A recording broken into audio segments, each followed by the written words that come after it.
Hi, it's Tuesday, May 12th, 2020, and this is the Product Mentor Talk. I'm Brian Orloff. I lead the product team at Penguin Random House, and I'm a mentor in the Product Mentor program. The Product Mentor program is a global initiative in over 20 countries around the world where mentors and mentees get paired up in the field of product management to help make better product decisions, better products, and most importantly, better product people. So you can learn more about the program at theproductmentor.com.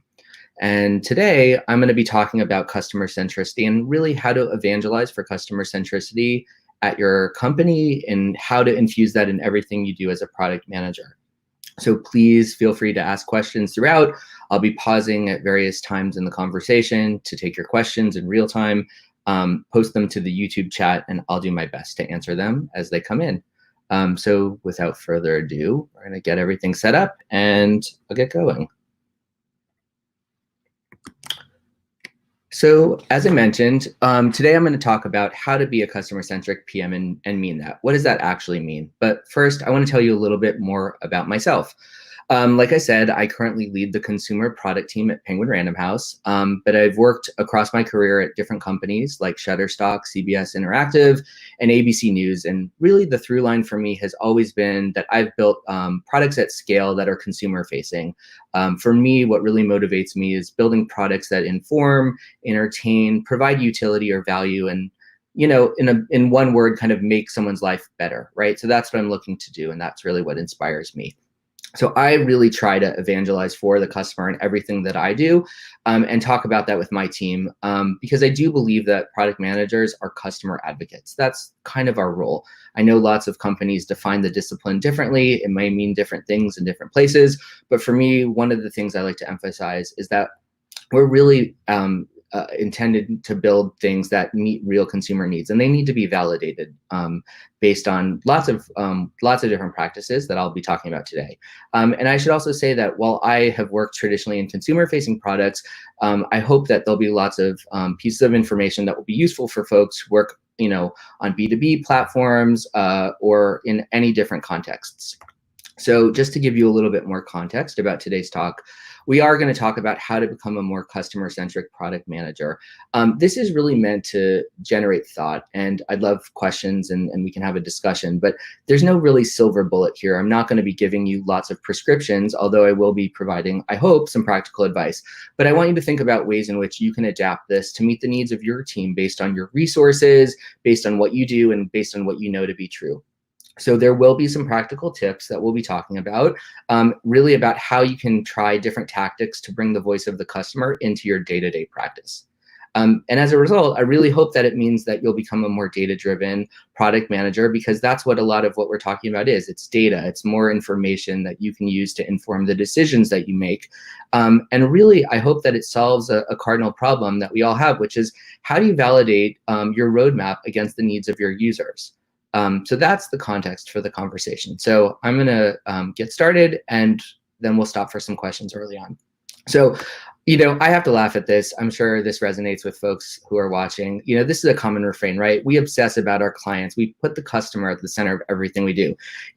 Customer obsession is the secret to Amazon success. Customer centricity. There have been books written about it, right? And there have been articles and lots of talking about this. How do we move from a product-centric mindset to a customer-centric mindset? I'm sure many of you talk about this in your teams day to day, and this is a core tenet of your company or your product's value proposition. And that's fantastic, and I firmly believe this, but how does this become not just a mantra, right? How do you walk the walk, so to speak? Especially when you think about what your priorities are as a company, right? A lot of companies are looking to generate revenue. Of course, it makes a lot of sense. That's a primary goal and objective. Or maybe you're interested in collecting data and generating first-party data that can be very valuable. Those might be two examples of key priorities or key things that you're driving towards as you're building your products. But how do you do that in a way that doesn't extract value from your customers? Because I do believe that that is something that can happen all too often. And it's no good, right? And what I mean by that, and I'm sure everyone can relate, is, you go to a website for the first time, and before you can even navigate or go anywhere, a modal pops up with information asking you to sign up for their email program, or maybe gating you and you can't proceed, or how many people have downloaded an app that they're excited to use, and the onboarding process is so onerous because so much data is required from you to configure it. You have to indicate preferences and share a lot of information. It's very transactional, and it can be a barrier for people, even though it's certainly underpinning a key need for the company. And that happens a lot. And I think I'm guilty of that too. And I think, it's something to be mindful of. And really what we need to be doing is thinking about delivering value to the customer. And certainly we need to be achieving the objectives we set out to for our companies, but there's a way to do both, right? And it requires a bit of a change of perspective. So before we move in and talk a little bit more about what that can look like in practice, I want to just pause to see if anybody has any questions in general. And it looks like I don't see any questions coming in now, which is perfectly okay. So I'm going to proceed. Oops.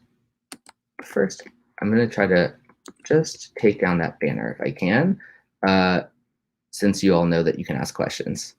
If I can do that easily, I will. And if not, we won't. Okay.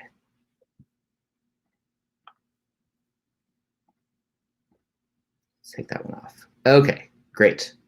Move it on. So how do you shift into a different perspective? I think this quote from Steve Jobs really encapsulates everything really very nicely, which is that you've got to start with the customer experience and work back towards the technology, not the other way around. And certainly our jobs are to use technology in creative and innovative ways to drive business outcomes and to create something really, really creative and interesting in the world, but not at the expense of the customer. That the user has to be at the center of everything you do, which, easier said than done, right? So how do we start to think about this in a different way, in a more practical way for our day-to-day? So this is one area that I want to focus on in terms of ways that you can bring in the voice of the customer. And my advice here, again, this is not a prescription. This is not meant to be a silver bullet. It's a suggestion, which is lean on customer service, sales, and social media teams. So why those teams? And those are just some examples. To me, those are folks whose job it is to be on the front lines in talking to customers every single day. Their jobs are to deeply understand and communicate with your customers or with prospective leads in the case of sales teams, and to bring in new business. So they're directly attuned in a more intrinsic way to the needs of your audience. And how often do we actually take a moment to think about incorporating these groups into our agile product development process? It's possible you already do this, and that's fantastic. But I would also suggest that this isn't something that a lot of folks think about in a more formal way. And again, I want you to think about the needs of your own team and your own company and fill in the blank here for whichever team makes the most sense for you in this capacity. But what I would argue is that there's a fairly low level of effort needed to develop a really strong communication strategy with these groups. So one way to do this is to familiarize these teams with your product roadmap. That's one way that you can bring communication forward in a meaningful way. And it doesn't have to be an everyday thing. I'm not recommending that these folks come and join your Scrum ceremonies and take part in stand-ups, but maybe you do a once-a-month roadmap review. That way, these teams have facility and a deep understanding of what you're prioritizing and why. One, because it's information that they can share with the customer when it comes up in context of their conversation. So, if a customer writes in with a question, these people are more equipped to answer in specific ways and potentially provide some information about a feature that might be forthcoming or a bug that you're aware of that's a high priority for you and your team that you're fixing. So there's an immediate benefit right there in terms of direct communication with the customer that doesn't involve you.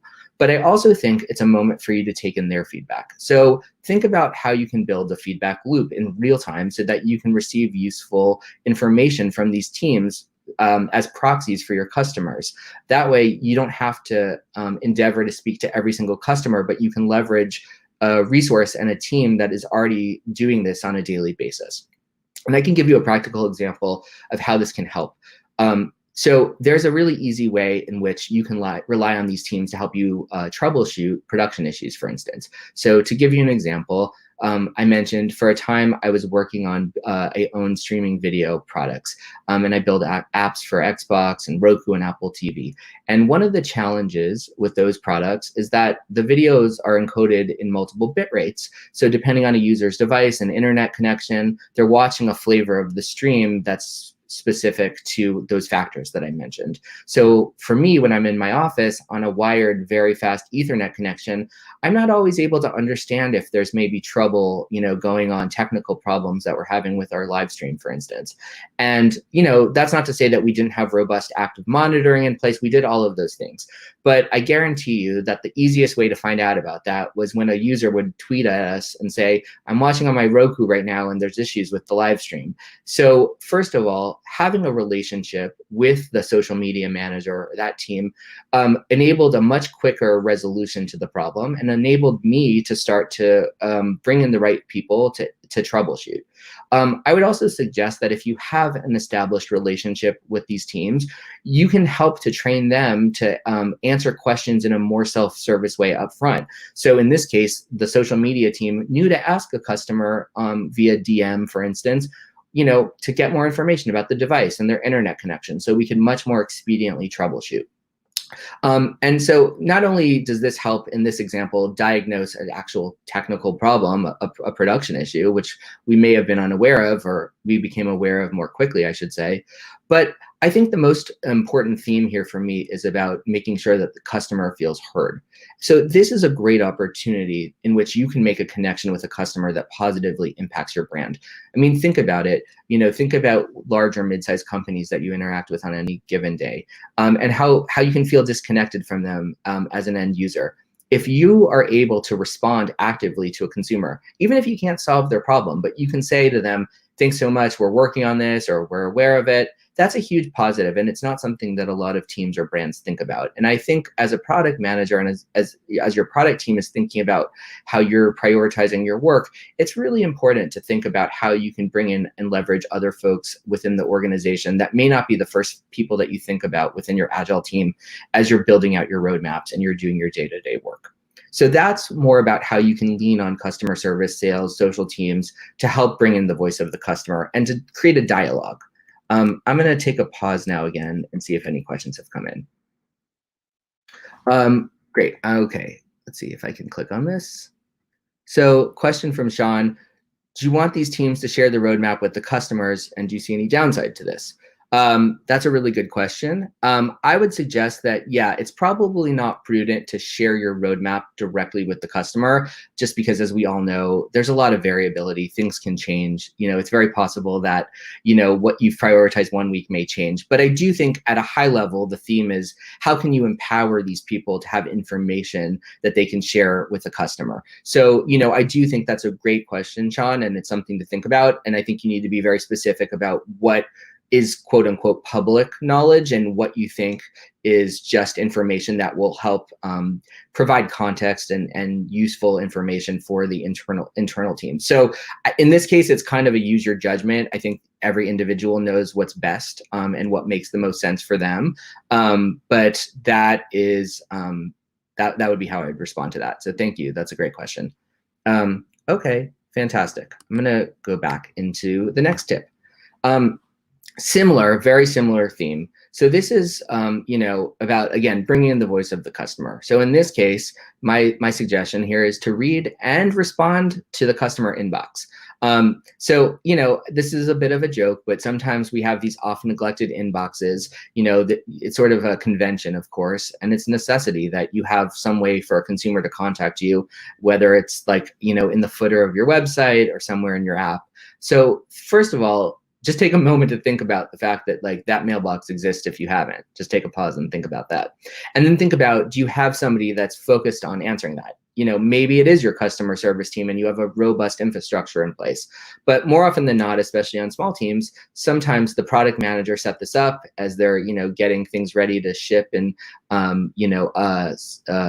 submit to the App Store. And we never really thought about having somebody on the other end respond to that. So I'm not suggesting that this has to become a huge amount of work, but I do think that it's something that you need to think about and be aware of. And it can be a very intimate medium. Email can be a very intimate and useful medium for you to connect with your consumer base. It's also a great way to look and see trends coming in. So this is a way to sort of take a long view. You can observe an email inbox and see, have I gotten similar responses, similar notes, similar questions around the same theme over and over again? And maybe it'll bubble up something for you that will be useful. This might also be another opportunity, like my example before with like Twitter, for instance, to get reports of production issues or troubleshooting. And it's another moment for you to create a one-to-one relationship with a customer and, if appropriate, respond to them. I also make the note here that App Store reviews count too. They do, and it's very similar. So, this is something, and I know different teams have different approaches about this, but I strongly, as a consumer, respond well to brands that do respond and reply to App Store reviews, especially negative reviews, because I think it shows a lot of maturity and a lot of thoughtfulness if you can respond in a constructive way, not a defensive way, to a critical review.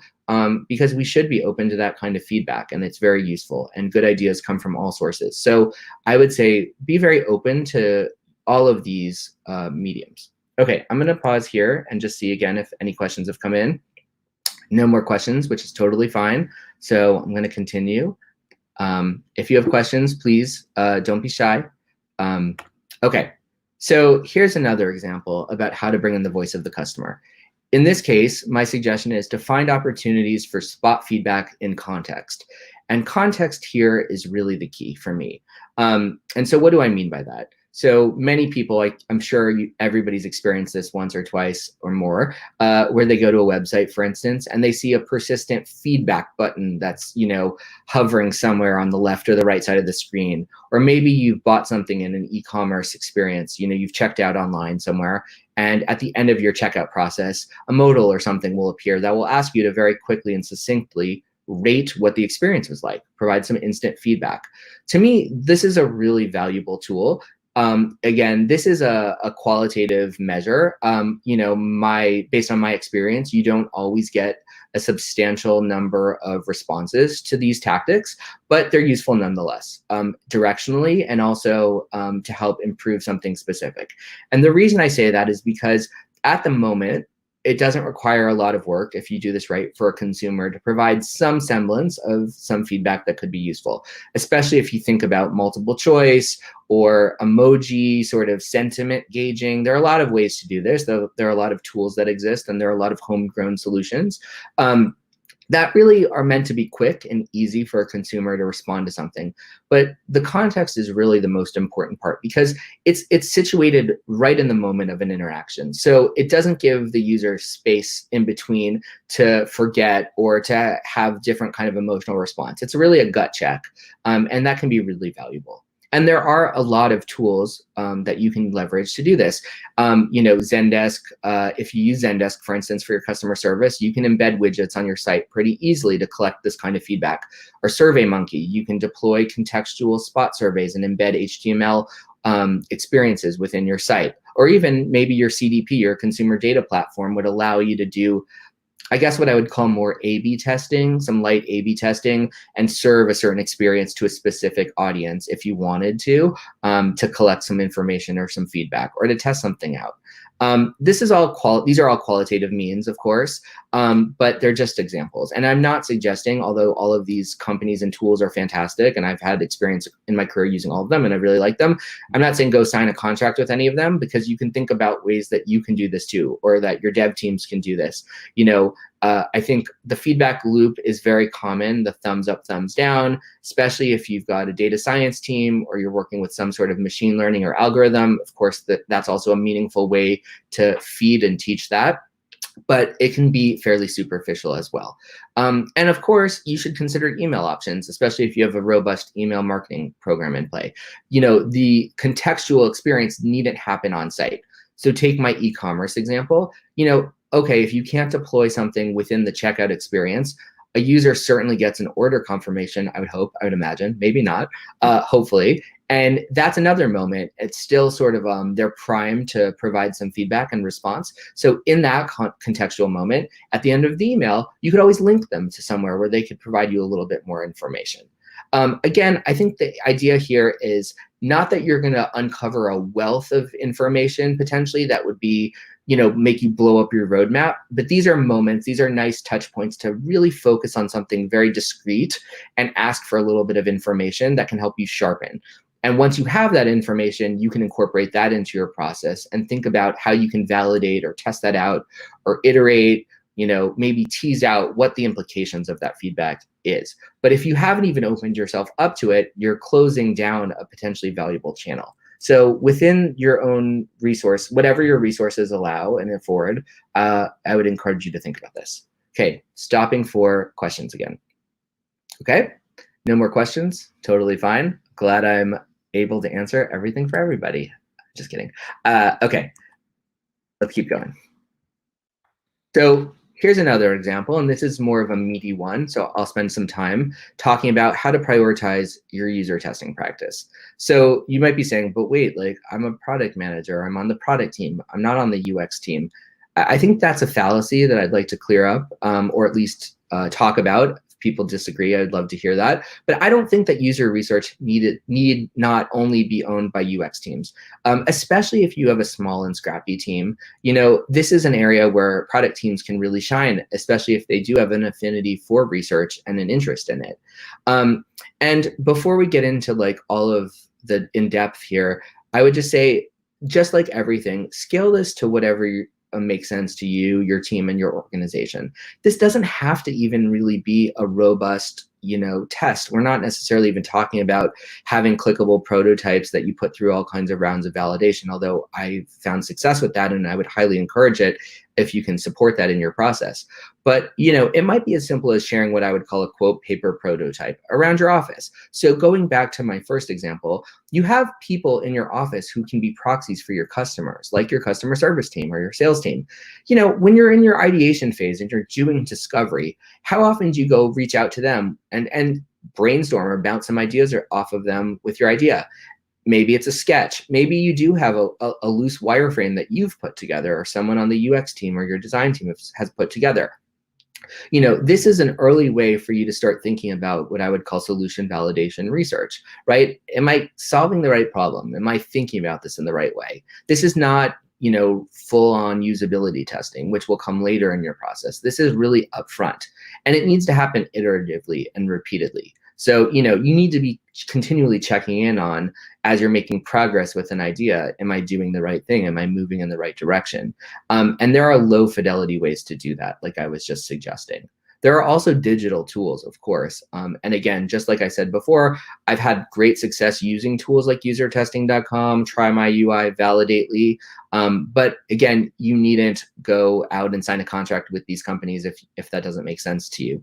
But there are very easy digital tools that allow you to upload prototypes, whether they're static or clickable, to be tested. And many of those tools allow you to build out either guided tests that users can self-guide through, or support moderated tests that you can lead yourself. And the beauty of these tools as well is that they can either do the recruiting for you, or you can recruit your own participants, which is awesome. So, if you've got constituency in mind and you've got like a panel that you tap into for research, or an audience available to you, you can certainly, for the most part, bring them to these platforms, invite them to participate in your tests. Or you don't have the right people in mind.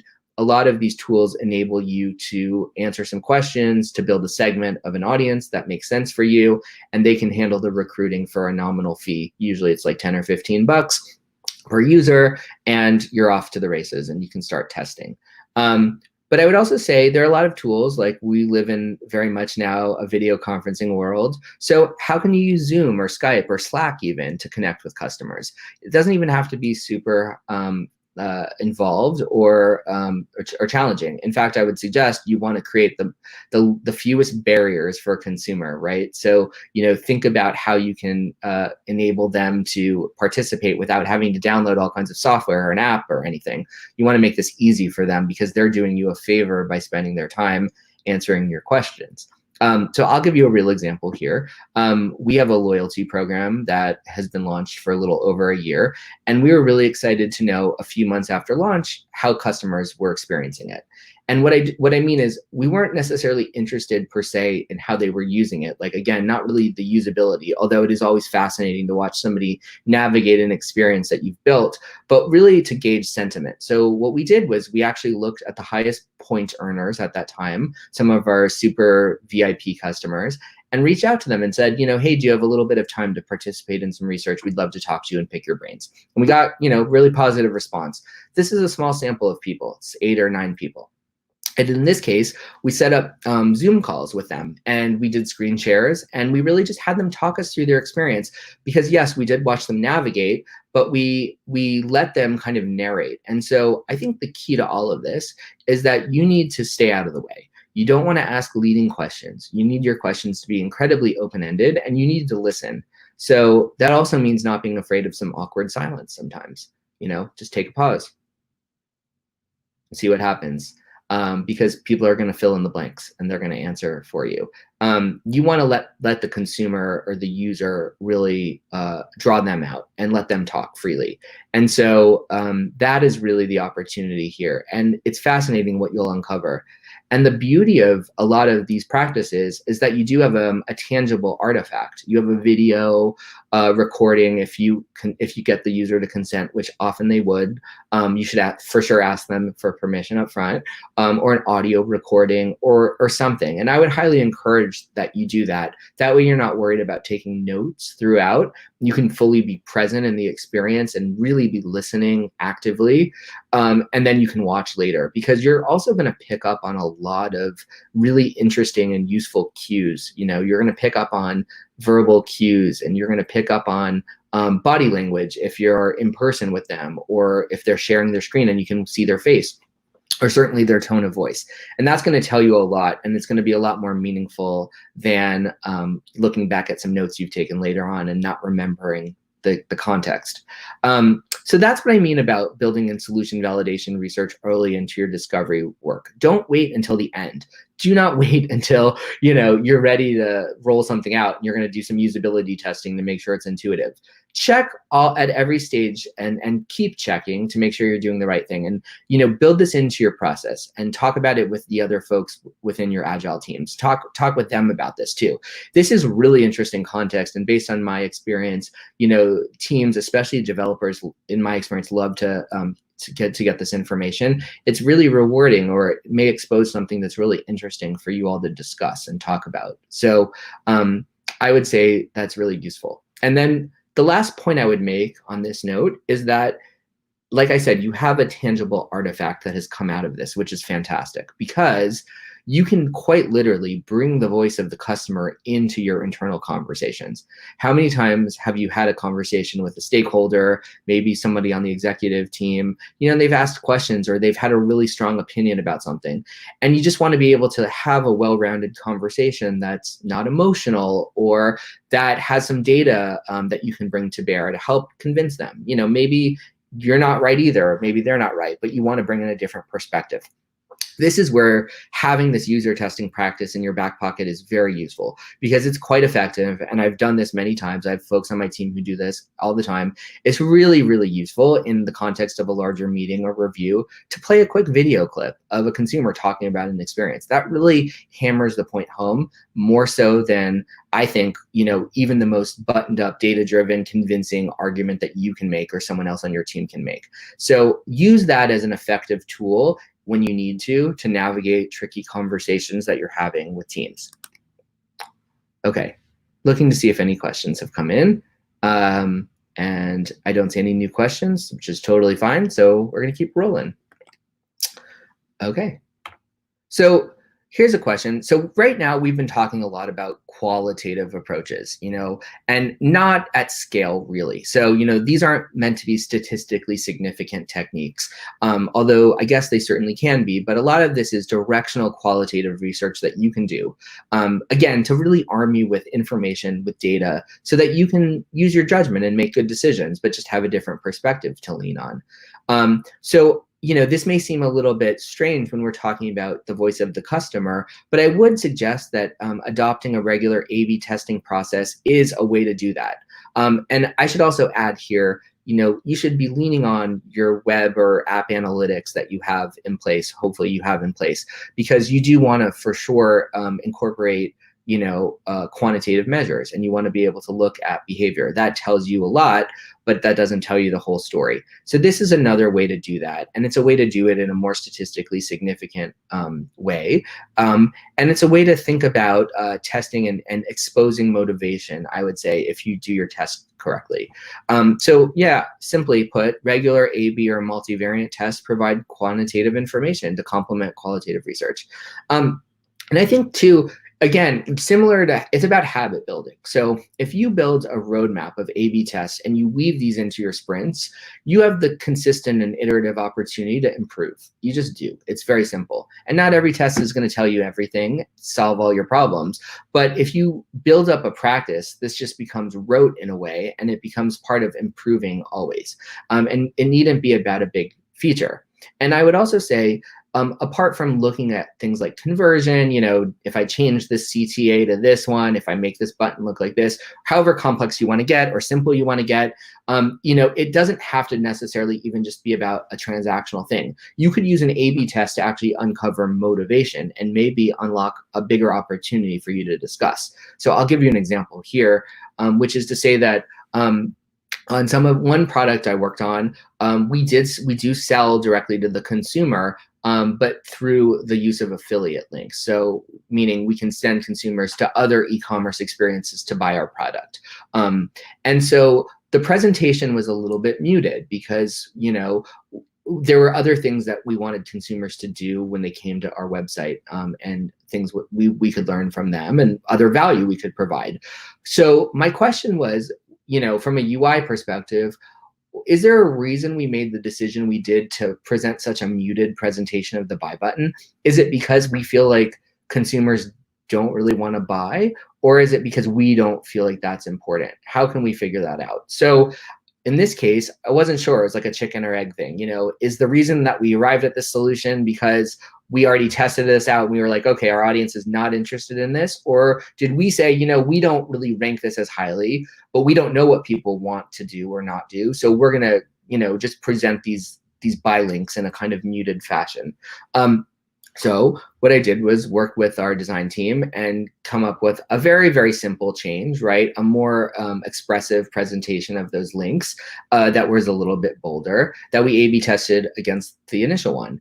And the thinking here was like, would conversion increase? Well, that would tell us, not only is one variant better than the other in terms of our conversion, but maybe uncover a little bit more about, our larger question about behavior, this chicken or egg thing again. Is the reason that our conversion's so low because the UI isn't encouraging people to do this, or because the customer is not interested?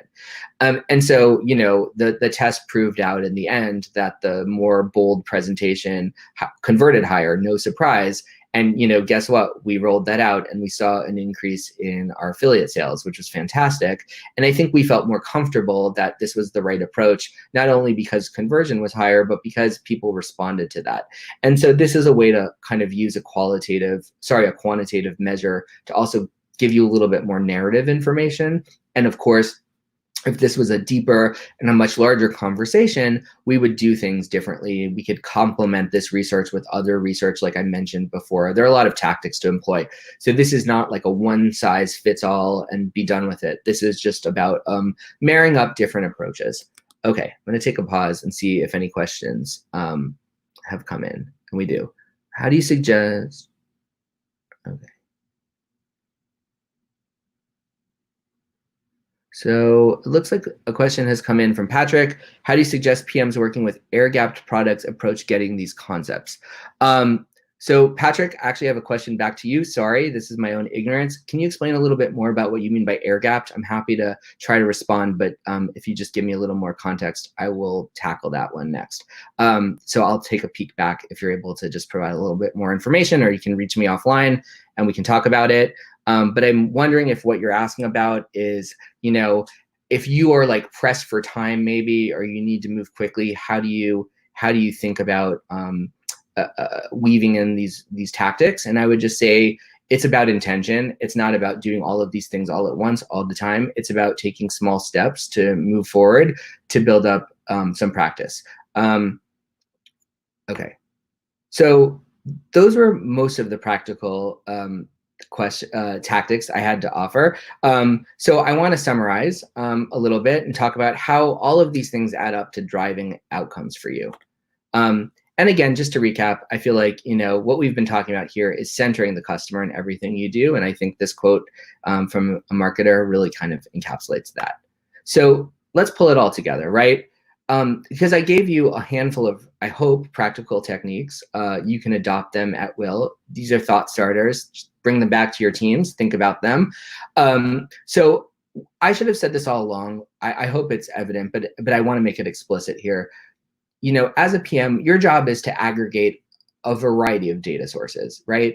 Like I've been saying, there's not a silver bullet. It's about being well-rounded. It's about having a holistic approach to how you develop product.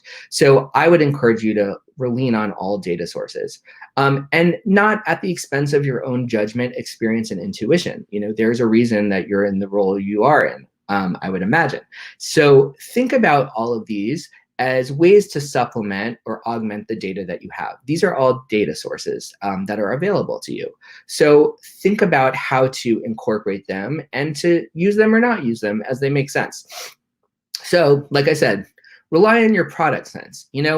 This is your own intuition, and this is hopefully what got you far in your own career. So don't let that, if what you're hearing from a handful of customers or from one data source is telling you something that your intuition isn't telling you is right, check it out, look into it a little bit more.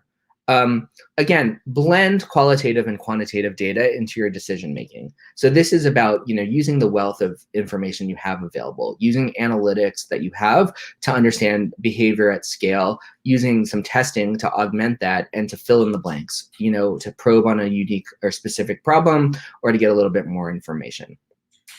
And definitely consider how to weigh this stuff, because of course there is a difference between statistically significant research and directional feedback. To go back to the early part of this conversation, the one email you get, the app review here or there, the tweet, really useful. Is it, the thing that should make you blow up your roadmap? Probably not. Maybe, probably not though. So you need to look holistically, and I think you all know this, at all of the data that you have available so that you can make information. And again, I would just say that not one data point tells the whole story. And it's very easy, well, it can be easy, I should say, to misinterpret or misrepresent or misunderstand quantitative data, especially when you're poring over analytics. So to me, this is why I'm such a fan of a lot of the qualitative data sources that you have on offer, because they help humanize the information. They provide some color. They put a little bit of voice and personality behind it, which can be incredibly useful as you're thinking through the nuance of what you're trying to build. So I'm going to flip back here. I have a question from Hannah about, do you have any suggestions for motivating sales teams to be more communicative regarding customer experience and feedback? Sure. I think it really starts with considering your relationship with them up front. So, that may sound really simple, but I do think that if you explicitly invite them to share that experience, that's really useful. And knowing that everybody's busy, and especially sales teams, they're trying to generate leads, they're on the line for, revenue targets or whatever, they may feel a lot of pressure. But, if you can identify a few representatives from the team that you feel like would be very useful, block out some regular time with them, or create a Slack channel with them, if that makes sense. Whatever it is, whatever makes sense for you and your organization, open that line of communication with them. It can start by you being proactive. So if you start to feed them information, maybe they'll start to understand that they could reciprocate. I don't know if that makes sense, but what I mean, I guess, is, reach out to them. You share updates, kind of model the behavior you want to see and encourage them. And, you could even frame it as simply as, it would be really useful, to me to hear a little bit more directly from our customers because you are talking to them all day, every day. And in the sales function, in my experience too, there are opportunities for them to propose features. Sometimes you want to be a little careful about this potentially as you're guarding your team, your resources, and your roadmaps. But, I've definitely been in the situation where sales teams have said, we've got this client on the hook, but we're not going to be able to sign them if this doesn't exist. And so that's a legitimate conversation to have. So that can be one of the things to consider as part of the dynamic. But it's definitely, I think, a better situation to be in than having no information either way. So I hope that answers the question.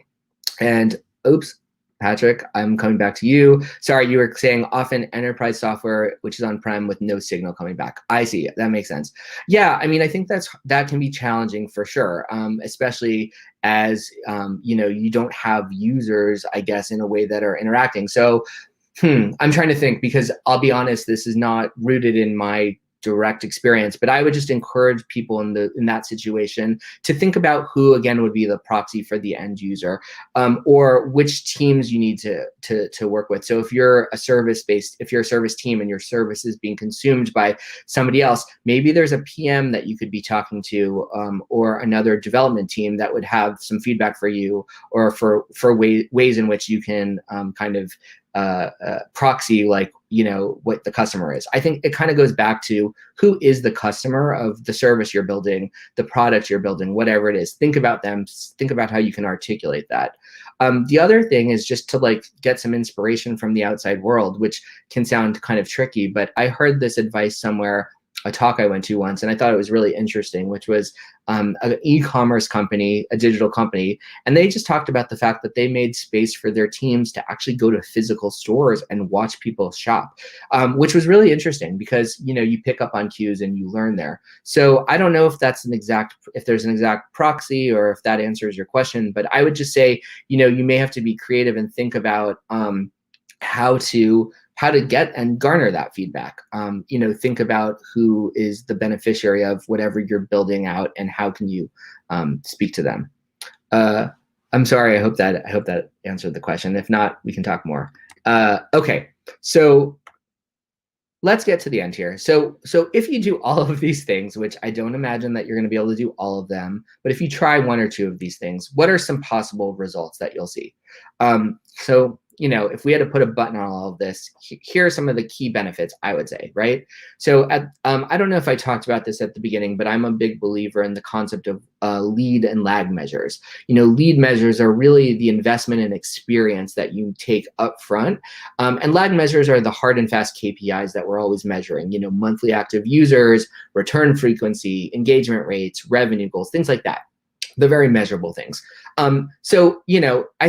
I hope that it makes sense to people that, if you don't take a moment to invest in experience, to situate things in a real context that you have, consumers, ideally your users who are benefiting from your product, it's going to be a little challenging to think about, how you're going to hit all those goals that you have in mind at the end of the day. And so if you do this, if you start to center the voice of the customer, however you define that in your own context, into your conversation, you take in that information, I would argue that it will help you and equip you to more quickly hit the goals that you're setting for yourself that are measurable. And I do believe this. Going back to my example before about, a simple A/B test unlocking some hidden revenue and a motivation, that was a very trivial design and development change that was implemented based on a pretty quick test. Okay, what else? I mentioned this before. I do think this is a huge benefit. And if nothing else, to me, this is like a huge win, which is how do you navigate tricky stakeholder conversations? Sometimes they can get challenging or a little emotional. And so, it's our jobs, I think, to always root these conversations in as much data as we can, and also understanding the unique stakeholder that you're talking to and how they respond, right? What convinces them? If they're a really empirical person, how do you make sure that you always have, some facts and figures that you can share to be compelling and to convince them? But again, you don't always have to be the only voice in the conversation. And so if you have a robust user testing practice and you've got video of consumers, getting confused about the navigation that, you're building, or how to check out, or whatever makes sense to your organization, share that. Let the consumer speak for themselves. Again, it's directional, but it can be very powerful. And it takes the heat off of you a little bit. I think this is another value here, which is that this really builds customer loyalty and affinity and brand value. Even if you can't solve the consumer's problem, to go back to my first example about someone having a problem with live stream, you can certainly be responsive to them, and that's meaningful. The best you can say maybe in that case is, we're working on it, or we hear you, but that's great. I mean, that's more than many people do on any given day. And I would argue that that will really help to solidify your relationship with the consumer base and build up affinity, which is really valuable currency for you. Again, it helps you to further achieve the measurable goals you're trying to achieve. And then these are more of the softer skills, but I would really argue that it will help you become a more well-rounded product leader. And what do I mean by that? Again, I think, synthesizing a wealth of information is what we need to be doing on any given day. You don't want to over-index into one data source that doesn't tell the full story. So how do you have lots of tools at your disposal to make compelling and convincing arguments, to feel like you're making the right decision, to be prioritizing, to be doing all the things that you have to do every single day? It's being open to this kind of feedback and being able to understand when to implement something based on some qualitative feedback maybe that you get, and when to just consider it, or when to respond. But this will help build that skill set, I think. Similarly, it's access to more data points, right? And then the last thing is, this may uncover new opportunities for you. Good ideas come from everywhere, and they should certainly come from your customers versus just internal teams, I would argue, in order for you to have longevity and be successful. So be open to what possibilities come up. By all means, you do not have to act on any of these things if they don't make sense for you and your teams, but you should be open to hearing them. So thank you very much. That is my talk for today. I just want to see if there's any more questions right at the end before we finish. It looks like one. Okay. So for a very small user base, for a new product, for a physical product, how would you get quantitative data for new features or to better understand the users? So that's a good question. So I guess when you say a physical product here, I'm wondering if I may want to follow up with you. You can reach out or ask me more questions. When you say a physical product, you mean some sort of hardware, and how you would understand quantitatively how people interact with it, so you can better understand the user base. If you're talking about something that's hardware based, I may not be the best person to answer that, to be totally honest, but happy to think about that a little bit more. But I would just say, can you look at competitive analysis? Can you look at what's in the market? There's often publicly available data sets that you can lean on that may be instructive for you.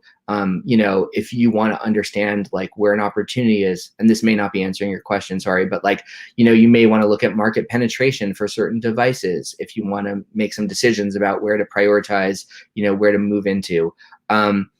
But yeah, it can be challenging when you're just starting to look at to get scale, right? So, I think that's where, maybe qualitative measures can come into play too. Doing some prototyping, doing some research and asking questions while you're trying to grow your audience may help you to kind of uncover opportunities that you're not aware of. So yeah, that's my talk. I just wanted to encourage everybody again to sorry, I'm going to do the banners, to participate. And thank you very much for joining today. This presentation is going to be posted to the SlideShare channel. So please join, become a mentor. It's a great program. And don't forget, if you are interested in becoming a mentor, just visit theproductmentor.com and sign up. And you can also get some more information on Instagram.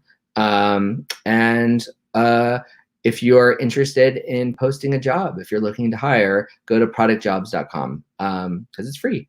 So lastly, I should say, remember to like and subscribe, and thank you for your time and attention. If I did not answer your question, please reach out to me. Happy to try my best to take another stab at it. And thank you all. See you next time, and have a great day. Take care. Bye.